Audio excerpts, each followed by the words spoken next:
Use deep confident. महाराष्ट्राच्या कानाकोपऱ्यातील प्रत्येक घडामोडींचं अचूक आणि निर्भीड प्रतिबिंब.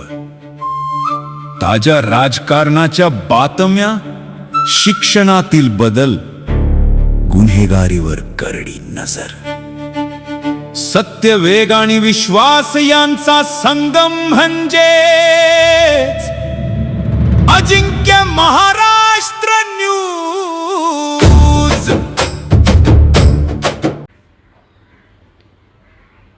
श्री सद्गुरू रामचंद्र बाबुराव जानभोर बाबांचा जन्म रांजणी या ठिकाणी झाला. वयाच्या 19व्या वर्षी त्यांनी श्री सद्गुरू प्रेमनाथ स्वामी श्री क्षेत्र पिंपळनेर या नाथपंथी स्वामींकडून नाथ संप्रदायाची दीक्षा अनुग्रह प्राप्त केला. बरीच वर्ष मुंबईमध्ये BPT या ठिकाणी सेवाकार्य करत परमार्थ केला. अनेक ठिकाणी कीर्तन, प्रवचन, उपदेश या माध्यमातून नाथ संप्रदाय आणि परमार्थ उपदेश करून जनसामान्यांना भक्तिमार्ग दाखवला. सेवानिवृत्तीनंतर इसवी सन 1981 साली श्रीराम मंदिराची स्थापना करून कारफाटा रांजणी या ठिकाणी पुढील परमार्थिक भक्तिमार्गाची वाटचाल सुरू केली. सद्गुरूंनी महाराष्ट्राच्याच नव्हे तर राजस्थान, गुजरात प्रांतातील सुमारे 10,000 शिष्य परिवार परमार्थ पथावर निर्माण केला. आपल्या शिवसरोदय ज्ञानातून अनेक भक्तांच्या सांसारिक परमार्थिक अडचणीतून योग्य मार्गदर्शन केले आणि त्यांना भक्तिमार्गाला लावले.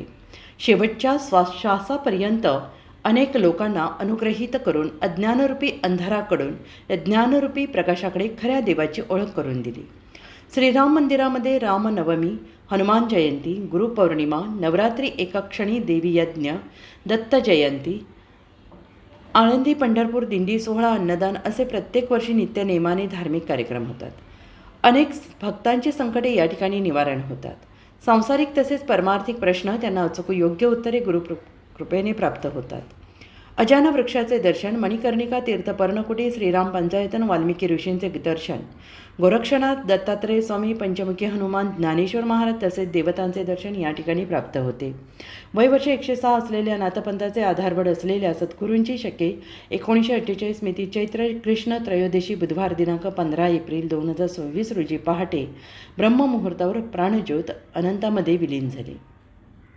बाबांच्या पश्चात त्यांची 3 मुले, सुना, नातवंडे हे देखील परमार्थिक मार्गावर वाटचाल करत आहेत. आज सद्गुरू बाबा जरी देहाने आपल्याला सोडून गेले असले तरी त्यांनी सांगितलेले परमार्थिक विचार, ज्ञान यातून आपल्याला या ठिकाणी सर्व प्रश्नांची अचूक उत्तरे मिळतात. अशा या सिद्धभूमीवर सगळ्यांनी अवश्य भेट द्यावी. बाबांचा दशक्रिया विधी शुक्रवार दिनांक 24 एप्रिल 2026 रोजी सकाळी 8 वाजता मीना नदी तीरावर श्री क्षेत्र रांजणी या ठिकाणी होईल. तरी सर्व शिष्य परिवार, भाविक भक्त यांनी उपस्थित राहून सद्गुरूचरणी भावपूर्ण श्रद्धांजली समर्पित करावी, अशी माहिती श्री पवन कराळे व श्री वैभव पोपटराव वायळ, माजी सरपंच अवसरी खुर्द यांनी दिली आहे. अजिंक्य महाराष्ट्र न्यूजसोबत प्रतिनिधी हंसराज पाटील, पुणे.